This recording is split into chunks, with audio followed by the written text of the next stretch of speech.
We're good? Yes. Okay, good. You may have a lot of editing to do, but Yeah, I will. So that's, my thing is, even though technology improves, which is good, right? We have lights and we have computers, we have all that stuff. How do you want to work? How do you as a patient want to communicate to get yourself and stay healthy? Okay? With Google, with the websites, with books even too, there's so much information out there of what you're, I had someone come in this week and they had a bump on their shoulder. They came in and they said, well doc, I'm scared because I think this bump might be a tumor. I go, well, when did you get it? About 2 days ago. Is it sore? Yes. Did you fall in that area? Yes. So, but he researched the internet and went, well, it could be a tumor, it could be cancer, could be a bad infection, could be this. Relative to just a normal bump because you fell on your shoulder. So I said, does it hurt when you move this? Yes. You have a bruise or two? Yes. You bruise your shoulder. That's all it is.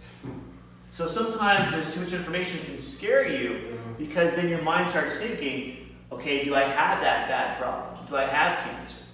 My job is to go, okay, take the information. Yes, there's so much information out there, but talk to someone, communicate with someone who knows what they're talking about. Okay, walk me through the process, why it's this or why it's that. Trust the people you work with, but build that trust first on how you want to communicate. Again, technology is great. There's stuff out there that I watched a video this morning. You can take a pill, swallow a pill that goes through your body to test for cancer in your intestines, test for diabetes, such things that I had no idea how that worked. But again, do you need that? Maybe. But can you work with what you want to work with to make sure you communicate what you need from your doctors? Doctors sometimes now are taking an iPad, you walk in the door, and they're at their iPad the whole time, putting information as they're talking to you, but not doing this, not looking you in the eye. Okay? I want to be the doctor that is personable, looks you in the eye and go, hey, how are you doing today? What's going on? Not, okay, your name is this, I got that. Your birth date's this date, good, I got that. Your problem is, this nurse says it's here, I got that. So we want to make sure we communicate how you want to communicate. Move you right there. I'll put you in the front row. You got it. So, getting back to it is, I mean, to be a doctor where they do this the whole time as they're talking to you, that may be great for them, to the office manager, the insurance company, but how about you, the patient? Makes you feel uncomfortable. Uncomfortable? Uncomfortable, because then you feel like you've lost that bedside manner that doctors were before, especially at our age, you want that. I've had a few doctors where you just like, don't want to go back because they don't interact with you as a person. And the bedside manner is not what the insurance pays for. Right. Is not what the numbers come back to the doctor that the office is doing well. Right. So why should the doctor care about that? Because that's part of caring for a patient. Right. A lot of my talks are, can you care in healthcare? It's not about the computer, it's not about the numbers, it's not about seeing so many people. Can you communicate with them and give them that bedside manner so they trust you as a doctor? Can you build that trust? And some people, and I have kids that come in, kids in their early 20s or teens, and they're like this the whole time. I'm like, okay, that's not how I would communicate, but that's the way the patient wants to communicate. I'm good at that. As a doctor, can you adapt to your patient, what they need, and give them that time that they want so it's efficient with them? Without that, then you're going to see, you're so worried about, as a doctor, worried about numbers, then you lose that patient care. And then, the worst thing can happen, then you hurt somebody. You misdiagnose the problem. You give them the wrong diagnosis, we send them to the wrong place, then you hurt someone, and then you have major problems. But by having a bedside manner, I talked to a buddy of mine, he used to work with orthopedic surgeons for knees. And he said he worked with doctors, and surgeons are, on average, horrible bedside manner. They're surgeons, they do great surgeries, on the knee for example, or hip, but their bedside manner is minimal. And if they had a problem with that knee or hip surgery, they'd get sued. But the doctor, the surgeon, that actually was an okay surgeon, but had good bedside manner, He never got sued. Because they trusted him. Hey, the doctor tried his best. Or he'll fix it. He'll find a way to fix it. He would leave the room and go, do you have any more questions for me? If anything you need, here's my number, my home number. Call me if you need anything. I'll make sure I take care of you. So even though he had minimal competent skills being a surgeon, his ability to touch the patient in a personal way gave them that trust factor. And when doctors lose that, even though it's about technology, they lose that. At that point, you lose the ability for a person to come back to you for more help, or even telling you everything they have going on to give them the best diagnosis. So without that trust, that communication can't happen. So finding a doctor a way to communicate the way you want to communicate is the best way to go.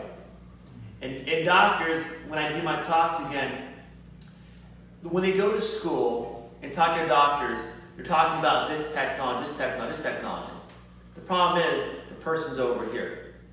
How do you communicate that every time? I keep repeating myself. Because when doctors talk, I listened to some seminars this morning on YouTube, it's doctor to doctor talk. But can they change that to doctor to patient talk? And when they can't do that, that's when you lose them. Doctor gets frustrated, patient gets frustrated, people get the wrong diagnosis, staff gets frustrated because now the patients are upset. It trickles down to everybody. So with technology, it can help you, but you have to make sure it only works with the patient that wants to work with. Because I have patients all the time. They'll come in, I booked online on your website. I'm here. Here's my information. Here's my disc or my connection to how to get to my X-rays, my MRI, my previous diagnosis. Give me their whole file online, so there's no paper. And then this is what I think it is. And they'll want a text or an email back later on too. I have no problem with that. Some people like that, great. But if you're not like that, how do you go backwards and go, okay, if someone doesn't want it that way, do I need to write it down for them? Some people I know don't have email, which is fine. I would appreciate it to have email or social media to make my life a lot easier. Because if people don't, I take paper and a pen. Here's the exercise I want you to do. These many times a day. Call me with any questions. When you have that connection and you communicate, they want to communicate, at that point that works. I learned by writing things down. That's how when I was in my 0 to about 21, 22 years old, I wrote everything down. That's how my brain developed to communicate and memorize things or learn things. Kids now, it's an iPad, it's their phone, which is okay, but that's how they learn that. So some kids don't even know how to write their own name, or even use cursive at all too. And again, I'm not judging you good or bad, but now that's lost. How do you work with them to make sure you're on the same technology as them too? My office is still paper and pen. To that point, we know exactly what's going on, file to file to file. Some offices are all computer-based. I think someone may write something down that goes right into a computer, their file's right there, boom, boom, boom. The problem with technology, it's always improving. What happens to that last software you had, that last program you had? You have to update that and pay for that again. And again, and again, and again. I pay for pens and pencils. It's a lot cheaper for me. Right? Okay, and paper, sorry, or my charts. But that's easier for me to do. If someone wants their file, great. I'll copy it, fax it to them, or scan it, email to them. Easy. When you're too much technology, like you said, you lose that bedside manner. So over time, that becomes your focus, because now you have technology, right? Once you have an iPad and your files are on an iPad or computer, can that go to paper real easy? Not at all. You've lost the ability to go from a computer, file-based, in a computer, to paper. You can't go backwards. As that moves forward, and you have to pay for more and more software, more programs, then you go further away from that. And sometimes, most of the time, now it's so focused on what you want on that diagnosis. So as you're going down to okay, you have back pain, for example. As you're talking to them, they're going down to, okay, how do I diagnose this? How do I send this code to my biller so it's billed properly so the office gets paid for this business? Okay, I'm here. Oh, thanks for coming. See you later. Oh, the next patient. That's how it works, right? Yeah. You don't need the doctor's name sometime.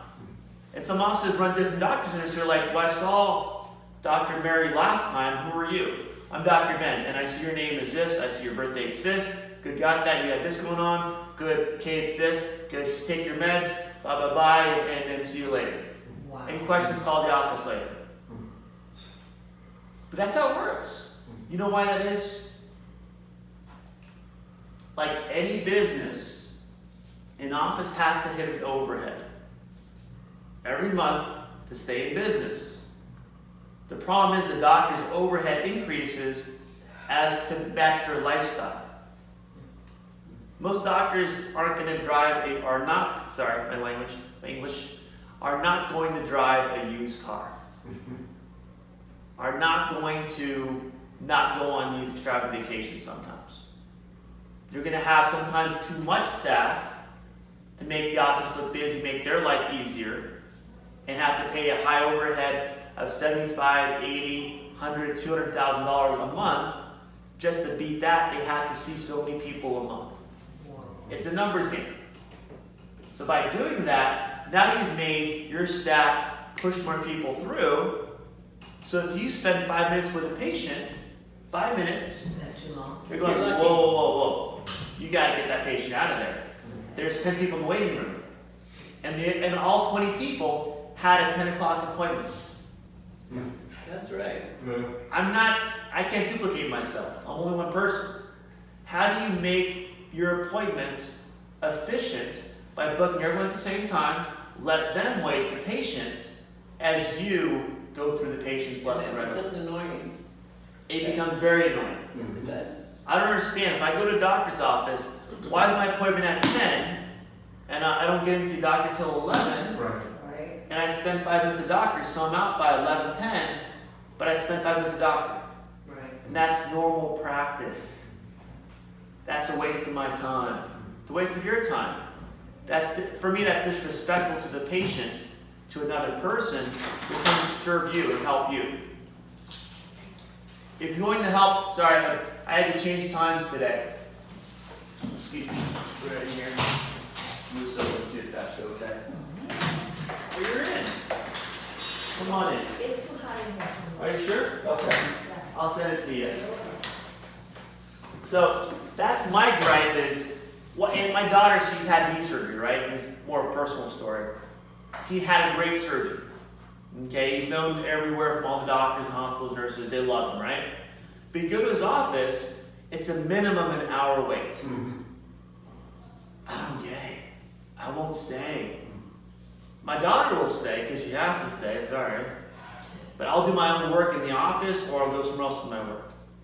I just don't, for me, that's a waste of your time. And if I'm here to serve you as a doctor to a patient, I'm here to serve you based on the value, the respect you should get as a patient. Another story, my grandmom had basically not minor heart attack, but she was fainting one day. So she lives in West LA, or Plydale, right? So we went to West LA, went to UCLA Hospital, right? UCLA Med School, the school on site at UCLA. So I figured, hey, top-notch doctors, top-notch residents, everything. It was ridiculous. The nurses were great. Nurses are good. But the doctor come in and his resident and go, hi, Mary, I see you have some back pain. And she's sitting there just moaning and groaning like, you think so? Pull your head out of your iPad and how about look at her for once. Nurses are rolling around like, here's another intern. Here's another one. So again, the ability to get through school and pass classes is great. But without the bedside manner Gloria had mentioned, are you really a doctor that can help somebody? You know, so my thing again, technology is great, it works from doctor to staff to office manager to insurance company, but to patient at this point, not so much. You have to be able to have the bedside manner, and I don't care if I have a patient who's 94, and I have patients who are in their teens. I still want to have that one-to-one with them, that eye-to-eye contact, whatever they're doing, I'm going to match their mannerisms, how they talk, how loud they are, how soft their voice is, how fast they talk, to get them to like me. I want to make them I want to be friendly with them so they can trust me. At that point, tell me how I can help them. Tell me everything I need so I can help them with their care. Any questions about that? Any comments? You guys the same experience as me, or just am I the isolated incident? No. No. I mean, when you go see a doctor now, how long do you wait? An hour, practically 45 minutes to an hour. When I was And they in, see you for 3 minutes. And is that 3 minutes? That's all I need, 3 minutes, doctor, appreciate it. Or is it, hey, I wish I had more time with the doctor? Do you wish you had more time with the doctor, more than 3 minutes, or Yes, I came with a problem. I want the problem addressed. do they leave, or do they say, this is it, then we're good? No, they just close their computer Well, and see you next week or see you in 2 weeks. And the problem isn't resolved. and the thing is that's the problem. So now you have to come back again for the same problem, and if you wait long enough, the problem gets worse. Exactly. Then you have a worse diagnosis, takes longer treatment, and the doctor's seeing you again, which is whatever for him, but now your ability to get better gets worse and worse and worse. So a misdiagnosis is just as bad as not diagnosing at all. You don't have enough information to make sure that you get the best care possible. That's in medical ethics. Chiropractic medicine, whatever it is too. How do I help the patient and give them the time? I did an interview with a physician assistant, Brianna. In her office, the way they run the office is they spend at least 15 minutes for your first visit, at least, much as you need, and they book on average half the number of patients per day. I know that's because they want to make sure you spend the time with you. But their overhead's a lot lower than other offices. Yeah. So having that, to realize the back end, even though it's an excuse, not a reason, is they need to see more people. That's the problem, Eric. So how do you get the better care? Find a different doctor. If you can. Insurance are insurances. Some people can't change your doctors that easy. I have a doctor. I know the doctor I have out here, usually in, and he has used to see the personal assistants, Mm-hmm. and then see the doctor, and then usually out for a relatively short wait. Mm-hmm. But in Downey, he'll wait an hour, but then he'll spend a lot of time with you too. Yeah. It's finding out and realize a lot of it stuff too is a doctor's a doctor. Mm-hmm. Okay? When you work in a hospital, it's efficient because there's an administration that runs the staff to get you in and out. I have Kaiser myself. In and out, my wife's in there, she has an appointment, whatever it is I do, in and out, done. But the administration runs that department in the hospital. Problem sometimes a doctor, he only sees the back office, he doesn't see the front office, doesn't see the staff, doesn't see the ops manager. So that end makes things a lot slower. That can be a big problem. So not only finding a good doctor, but a good staff too, allows your visit to go well. And it's not easy. Some doctors have no idea what their staff's doing. I know doctors who have lost hundreds of thousands of dollars from their staff stealing money from them. Because they had no idea. Wow. No idea. They didn't take care of their own, they took care of the doctor part, the patient part, but not the business side. I know a couple of doctors that are really good in Rancho, but their staff are horrible. I mean, my patient I send there with a big problem, I told them exactly what to do. When the staff starts harassing the patient, they walk out. I'm like, I'm not going to put up with this. The problem is for me, not to pat my shoulder, but I try to give them that better care. So we go somewhere else, like, that's not even close to what I was expecting.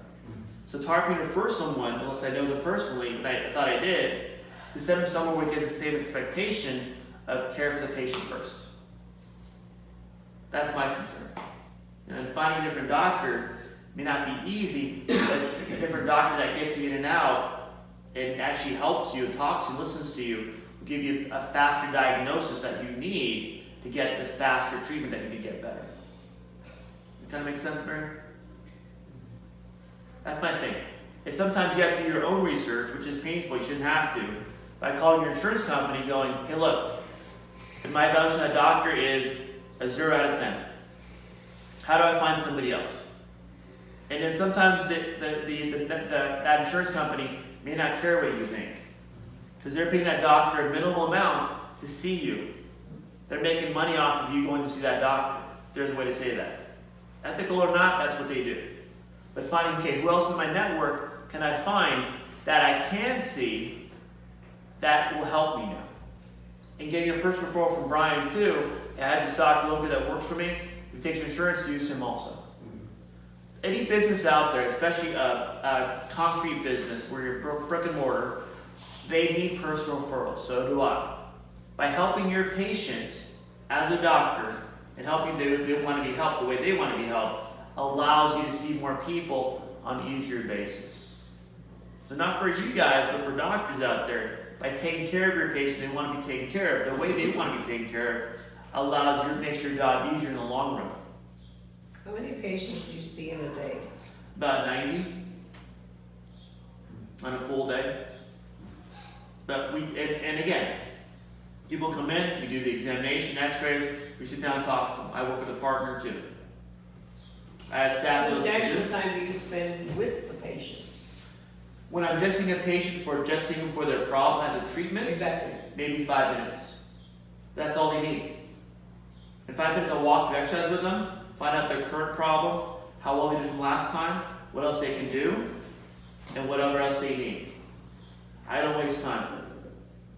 Patients know in my office, I don't talk about the news, the weather, or sports. I'm here to talk Not about... medically. Exactly. I don't waste time. I talk about what you need in the office that day and what's going on with you, and how I can help you today, and when I don't see you after you leave, how I can help you to make sure you stay healthy throughout the process. Oh, and again, here's my cell phone. If any questions, call me directly. My business card has my cell phone on the back. Yeah, because there's not very many doctors, that's a handful that give their cell number, call me, don't call I me. have no problem. The problem is no one wants to call me. Maybe they're upset with me. I don't know. They don't like me. I don't know what it is. Maybe I said them wrong. But by giving myself there, it gives them that comfort level. Right. If I can reach the doctor, whatever I need, I reach the doctor. I get upset when patients have to go to the ER because they won't call me. I don't want to bother you, but because my pain was pretty bad with the ER. They said take some more medication, like they said before, and I spent 3 hours there. I'm like, what are you thinking? Call me, and they came in that next day, say they went Sunday, they came in on Monday. I saw them for 5 minutes, like, I feel so much better, and why did I even go yesterday to the ER?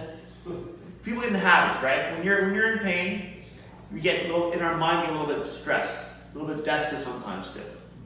So and I tell them that once you feel that stress in your head because your pain's getting worse or what's going on with your body, call me. Don't do what you normally do. Because you did before you saw me, it wasn't working. It's not going to work again. It's still not going to work. If I get sick, I call my mom. Mom, what do I take? What do I do? She'll go, okay, blow some ginger up. I know that. I just can't think right when I'm sick. But having someone else in the room or someone you can trust that knows your problem, let them figure it out. If someone comes to my house with a lot of pain, I'll tell them, hey, bring a family member in or one of your kids so I can tell them, because right now it's hard for you to think right when you're sick. When you're not feeling well, when you're a little bit beat up. And also I'll talk to both of them and then, okay, remind your mom when she has that problem tonight, make sure she ices again. Remind her at 8 o'clock tonight, make sure she ices down. They go, okay. And by telling them, then sometimes 50-50, the person in pain can remember, at least they'll remember. If a kid comes in with back pain, same thing. I'll tell their parents, okay, Dad, make sure she does this at 4 o'clock today. Okay, Dad, make sure she goes to bed, she does her stretches. And because I'm telling the dad, the kid's like, I'm gonna do my stretches, my dad's getting mad at me. So it works in conjunction with everything going on. I had one patient a couple years ago, I think he was a teenager.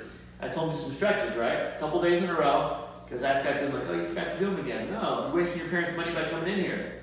He goes, no. I'm like, okay, I'm going to call you tonight at 8 o'clock. Make sure you've done your stretches and your icing. So 8 o'clock comes around. I don't call. I already told him I'm going to call. He's waiting for my phone call. He's already done his stretches. Why would I call? Right? That's the psychology of, and over time, who does something for a while, it becomes a habit. But it takes time to form a habit. how do I help you as in my technology, my office, my technology is I take my phone, now I have an iPhone, I think 8, but even my 7 or 6 before too, videotape my interns or myself doing an exercise, I put that on the World Wide Web on YouTube and send you the video. That's my technology. Do the video I'm going to send you tonight, every night, for the next 20 nights, becomes a habit for you. So my job is not only to see you then for your 3 minutes or so, what can I give you to take home besides pills to get yourself healthier? And start forming habits, as we talked before in these classes here, how to start doing things routinely every day, so you get yourself healthy. And again, my videos are, some people like them, like, nah, I remember as a doc, I'm good. And they are good. But whatever works for you to get healthier, may be technology, maybe not be technology, so it forms your habits, so you're accountable to yourself. See, even seeing a doctor where you don't feel you're getting the best care, go somewhere else. This is capitalism, this is America, right? The greatest country in the world, whatever, USA. But you have different options too. If you got your system for your insurance that gives you different options, how do you get the better care? How do you get better care? Chiropractic, for the most part, most you cast patients down. So it's that you have to serve the patient well, not to go down the street, go see somebody else. I do my job to make my patients, every time they come in the door, the best experience ever. So I answer everything, by the time they leave, they're like, this is what I needed. They go in, I'll be back tomorrow, whatever it is. But they go home with something, so they get themselves well too. I'm not here to get you, I'm here to diagnose the problem, maybe treat you, but your job at home is to form those habits so I don't have to see you. So you keep yourself healthy. And hopefully, if you have a problem that requires pills for pain, you get off those pills. I had a guy come in last week, 2 weeks ago, Robert, he's a good guy, he doesn't mind me talking to him about him. He had spent about a year going through medicine for a back problem, going through his medical doctors, and when that process, his pain was the same in a year. He had an MRI, x-rays done, was giving, I think, mostly alphabet number of pills he had for his back pain. They kept going, more and more pills. He's like, and he gained weight, couldn't sleep, had anxiety, lost his balance. And he said, this is it, I'm done, because he said, well, I know you're having problem with balance, give you this pill, and it made him worse. He's like, I'm done. So he came out of me for desperation. My thing is, okay, now we're all working with you, how are you doing? Doing my stretch exercise. He's no longer using a walker either. A week later, he's using a walker. I'm feeling strong, I'm feeling better. And I said, well, your attitude's better too. You have more confidence in yourself. When you start going down that route where doctors will listen to you and want to give you, in my sense, more pills, because that one didn't work, just try this one and said you're the guinea pig, that point your health gets worse and worse and worse. That's more important to someone's quality of life than actually their pain. So when you talk about technology, yes, it can give you numbers. It can give you what the numbers should be versus where you are. But what's someone's quality of life? How are they being affected by that? And that's I think, a doctor's job is finding out, okay, even though they have back pain, how does it affect them at home, at work, with their friends? Can they get out of bed okay? Can you use the restroom on their own? So their quality of life is more important. So again, technology is good, but it's not the end-all be-all. You can't gain technology and lose bedside manner like Gloria mentioned. You have to have both. Sometimes 3 minutes is okay. That's all they need. When you leave saying, I wish I had more time, the doctor should sense that. The staff should sense that. Hey, can you see her? Can you see Mary one more time? She got more questions for you. They should spend the time. On last Friday, in 3 hours, I saw about 40 people. I had 3 new patients and 2 reports. But everyone was taken care of. Everyone left like, I got what I needed. You got what you needed. Did they get what they needed? That's what I'm saying. The patient said, I got what they needed. Oh, okay. I'm sorry, I threw people off. The patient left going like, I got what they needed. And some people, if they wait too long, if they don't get care needed, I won't charge them that day. You know, nope, it's on me. We should have treated you better. You guys know what goodwill is, right? Goodwill? Sure. Good, right? People don't know what that is anymore. When you help someone out, when you treat them better than they expected, you give them the goodwill, so that is worth more than gold. Take care of people. Some people need 5 minutes, some people need 10 In other words, minutes. what you're doing is giving them more confidence to help themselves. That's exactly it. I can help you by giving you the education and the confidence and the tools in my office, the exercises to get yourself well. And it's hard for people to switch that mindset sometimes too. The doctor tells them what to do, I'm like, yeah, that was the problem, that's why you're here. Listen to what you need, not what the doctor tells you to do. I said, if your health is your health, you're your best health advocate. Not me, because you know your body better than anyone. You've had it since you were born. You tell me what to do. But then you get some people that you give them, per se, exercises to do at home. Mhm. Oh, okay. Do they do them? 9 out of 10 don't. Probably, Unless they really want to get better. see, my job initially though is to give them value, to realize why you have to do them, Right. how it's going to help you. This is why you're here. If you don't want to come in here, which is great, how do I not see you? How do you feel better? How do you sleep better? How do you get out of pain? Uh-huh. I tell them, my back feels great. I work out every day, I stretch every day, my back feels phenomenal. How do you get yourself better? By doing these things. If you don't want to, hey, that's up to you. There you go. All right, and then you get upset, and I'm like, you can get upset if you want, it doesn't matter to me. I just want you to feel better for you, not for me. So I put it back on them. But they're so used to be taken care of and blaming the doctor, and this is reversing it. Blame the doctor because these pills aren't working. Well, what are you doing for yourself? They didn't realize exercise could help them. You realize sometimes doctors tell them, don't exercise. If it hurts, don't do it. What? Yeah. If it hurts, don't do it. So take some more You pills. have to get a little bit of pain to get better, because you have to get right. People have no idea though. People are naive. I say naive because they just don't know Uh-huh. that if you move more, the pain will go away. They just think if they stay in one. Because their doctor told them, hey look, if it hurts, it might make yourself worse, don't do it, just take some more pills. If those pills don't work, take these pills. If they don't work, we'll take some other pills. But don't move though. Stay home, watch Judge Judy, and that's it. But and we're humans, right? We're humans. Our human body requires motion to get healthy. Motion causes circulation for the blood flow. So if you eat decent food with vitamins, minerals in your food, that minerals get broken down in your bloodstream. That blood goes to your muscles of your back, your neck, your shoulders, whatever you have problems with, to make that area heal. But it needs motion for that blood to move in your body. That's why walking, exercising, stretching every day gets that blood flow moving so your body can heal and repair itself. By human physiology, if you're human physiology, your body is self-regulating, self-healing. It needs right minerals, vitamins to help you heal properly, and motion too. Beyond that, that's all it needs. Yes, sometimes you need medication if you have an infection or a bacteria thing going on. Yes, we need chiropractic sometimes to move things around. But it's you keeping yourself healthy makes my job easy. But some people, like you said, Gloria, they don't know that. I'm supposed to take care of my health? Yes. You have physical therapy. Physical therapy does my stretches for me. But what do you do take home? At home, you don't have you do anything at all. What a waste of time. Right? Because you're in your body 24/7, 7 days a week. So what can you do at home, or at work, or driving, or with your family, whatever you're doing, to do a little bit better, a little bit more, to get your body move more, and get healthier. I love this. Good. More. Whatever you can do, that's all it is. Whatever you can do. You're welcome. Thank you. You're welcome. Can you help out? Are you good? I could. Are you going out, Tina? Yes. Okay.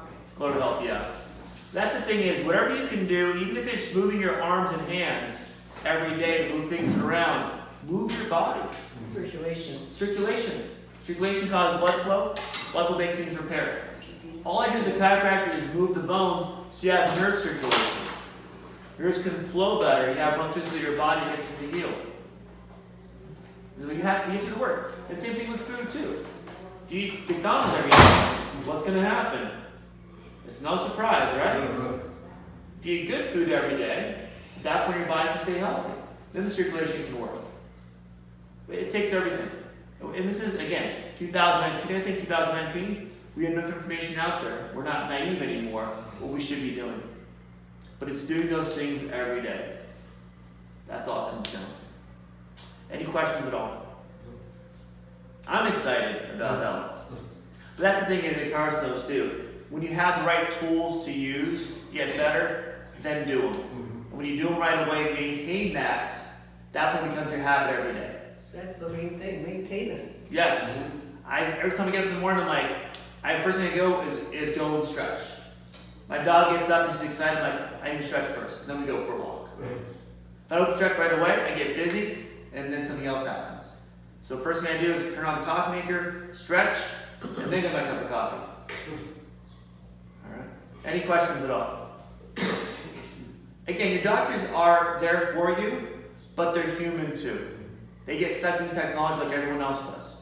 Someone's selling them the next program, how to make their office more efficient, they call it. And make the billing easier too. Problem is, can you maintain that and maintain your bedside manner so everything works smoothly so the patient will trust you, come back and see you, and you'll help the patient along getting your billing, along with communicating with your staff the way you should.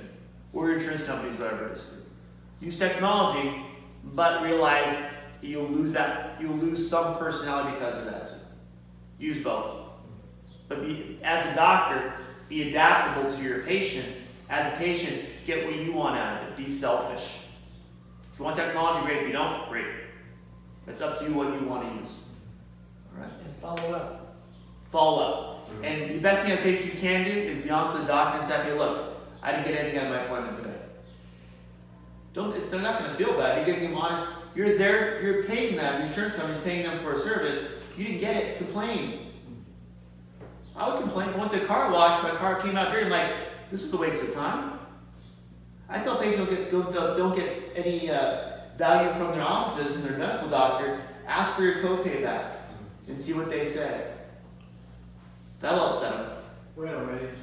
So there's one day she walked in to her cardiologist, and he asked her, do you have any questions? She goes, no. Well, then I don't have any answers, and turned around and walked out. I would have been at the nurse's station. Where's your administrator? Yeah. Well, that's the thing is some doctors know patients are sometimes very submissive and introverted. So they won't speak up. They'll just walk out. But when you're a patient, realize you're there asking for a service from a doctor, and you should get that service. If not, please complain. It helps the staff and the doctor know, okay, look, we gotta change our ways. He's got to change his way. Helping yourself and also other patients in the future hopefully get better care or go somewhere else. That's my thing. It's a supply-demand issue. It's a business. If you don't like it, go somewhere else.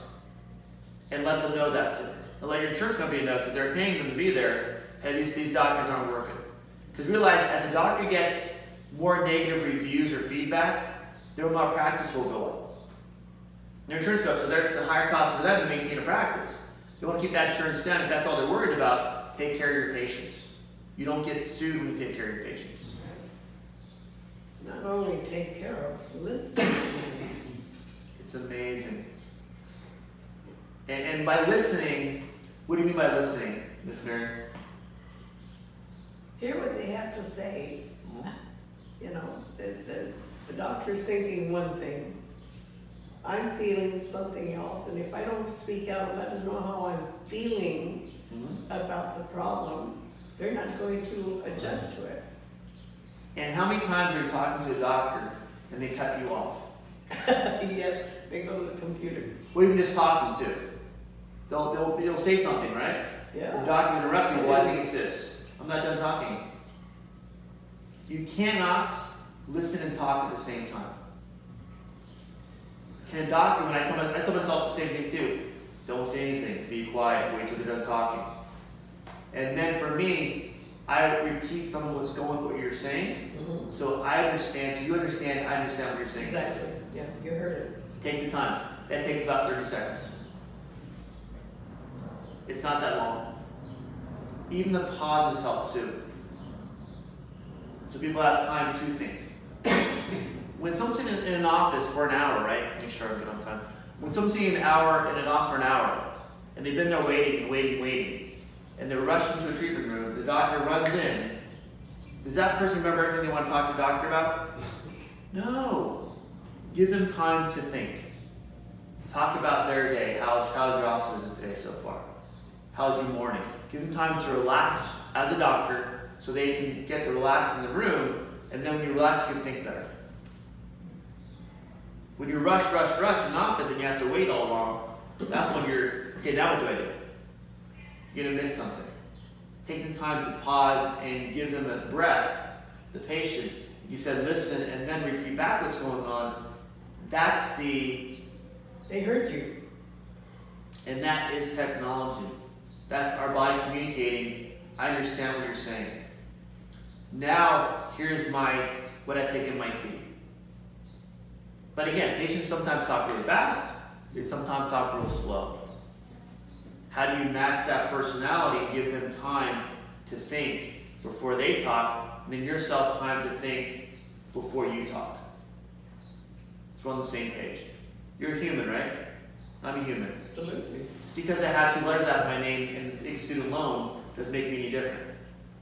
It is, you have to be on that same page with every patient. And then once you're done, then go to your iPad and put stuff in. But spend the time here. I'm not even writing notes when I talk to patients. Not because I'm going to forget, but I'll write that later. It's in my head. My thing is maybe it's me. If I communicate with you what's going on, I understand what's going on, listen to you, that's in here already. If I leave that day, I'm going to write notes of what we talked about. Once I leave, I don't know what's going to happen when I leave the door. But I have enough time to make sure I understand your case, write things down, so we know what's going on together. So when I see you next time, I'll remember, hey, how's that heartburn going? How's your sleep going? For me, I don't even take notes anymore when I'm in the room. I'll walk in the door and I haven't seen Mary for, say, 2 weeks ago. Hey, how'd your trip go to North Carolina? I don't know where it is. It's somewhere in my head. That's how my doctor is. Yeah. And he doesn't have an iPad. I cannot see him maybe for a year, like I just went a week ago, last week. He remembered everything about me. Why do you think your doctor remembers things personal about you, Gloria? Because he's concerned, he takes care. And it's not. Plus I've been with him 10 years, but I mean, it's the fact that he's a young man, he's in his 40s, maybe his early 50s. Yes, 40s.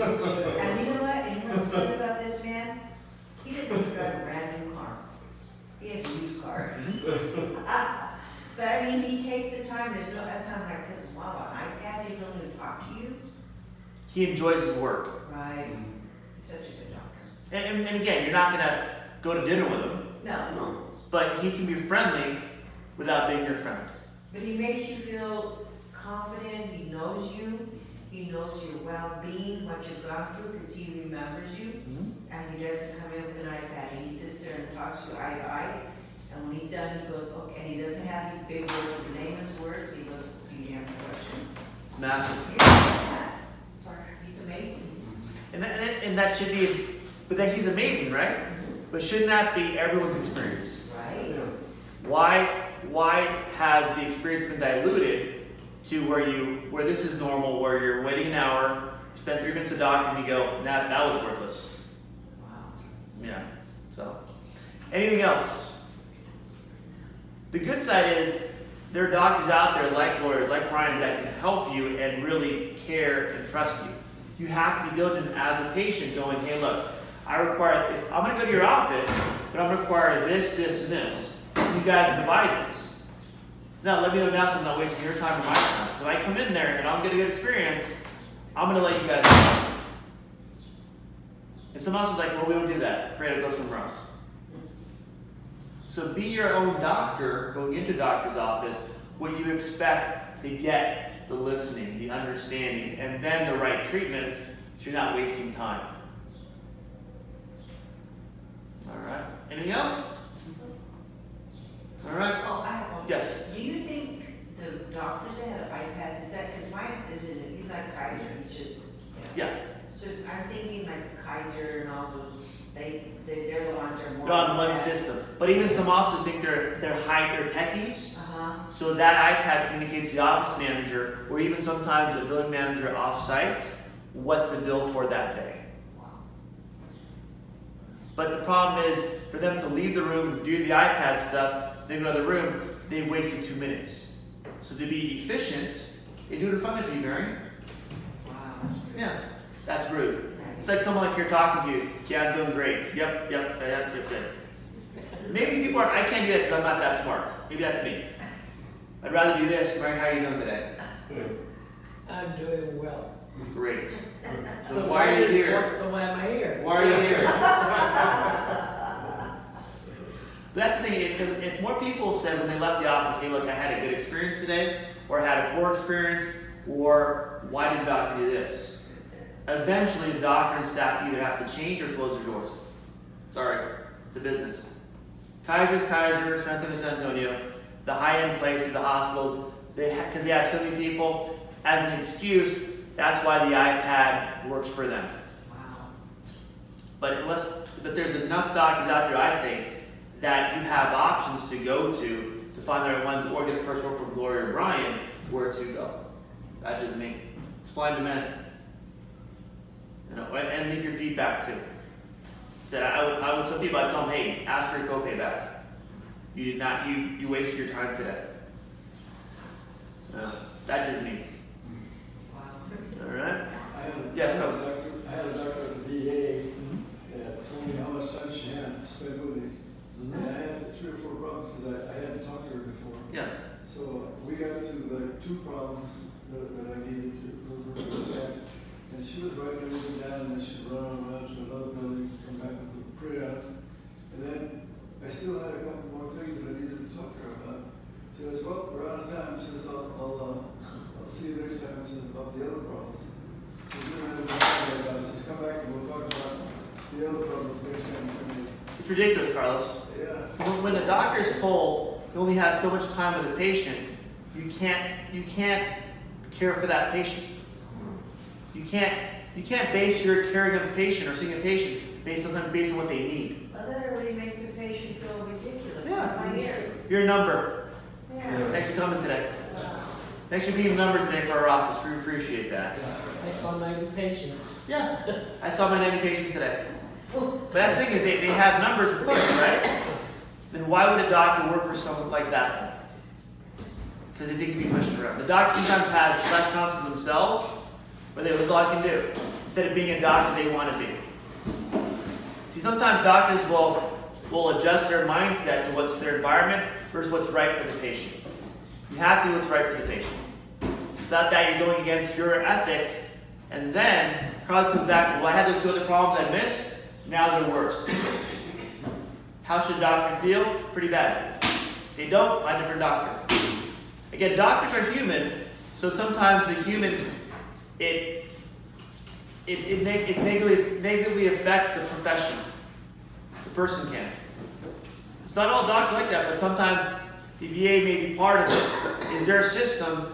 It's not a system that's going to work for a patient. It's a broken system. And I have many veteran patients, Carlos, that have the same problem. They get proper diagnosis, proper treatment, taking days and weeks to get that type of care. It's very painful. Even though as a veteran, you spent your time protecting us and our country and outside our country, it's ironic how poorly you're treated when it comes to once you leave the service. It's very ironic and depressing, to be honest with you. You know? And that's getting in. As more people talk about it and get people feedback, government feedback, hopefully something changes. But it hasn't yet. That's why I guess I'm sick with this. What else can I do? What else can I do? We keep pushing the envelope. It's not the doctor's fault, yes, for working that system, and you're part of that. It trickles down to you having the poor type of care from the doctor. That system. It's a broke system. Hopefully it changes. Until then, keep pushing. And you're healthy as an ox anyways, so you're fine. All right. Anything else? Mary good? Nope. Gloria, Brian good? Carlos good? Good? Everyone's awake? Yep. All right, have a good day. You too. See you next month. I gotta do my funeral stuff. Thank you. You're welcome. Mom says there's no we, she wants us to pay bingo. How do we do? Did great. Good. Did Video work? Turned off. Sick of being- Oh, you get it?